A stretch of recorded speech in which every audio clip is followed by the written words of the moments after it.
মায়ের থেকে আপন আর কেউ হয় না। তো কেন বলছি এই কথাটা, আমি শুধু একবার বলেছি, মা আমি এবছর তালের বড়া খেতে পাইনি।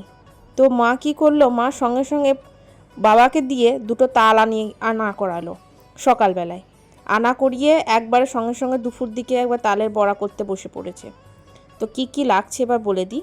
এখানে দিল তালের মাড়ি, মানে তাল শাঁস, তারপরে দিল নারকেল কুড়া, সুজি, ময়দা, আর দিল এখানে দুটো কলা।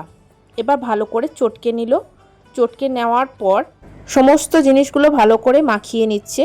মাখিয়ে নেওয়ার পর আবার একটু দিল চিড়ে। চিড়েটাকে একটু ধুয়ে নেওয়ার পর এই চিড়েটাকে একটু দিয়ে দিল। তারপরে আবার একবার মাখিয়ে নেবে। মাখিয়ে নেওয়ার পর এটাকে কড়াইয়ে দেবে। তো এই হচ্ছে মা। কেন বললাম, এই জন্যই কথাটা বললাম, মা তো মাই হয়, তাই না? আমি শুধু একবার বলেছি খাবো, তো সারা দুপুর না ঘুমিয়ে বা না করে খাওয়া দাওয়া করার পর সঙ্গে সঙ্গে লেগে গেল তালের বড়া করতে। তো তালের বড়ার রেসিপিটি আমার মায়ের কেমন হয়েছে অবশ্যই জানাবে সবাই। তো আজকের মতো এইটুকুই।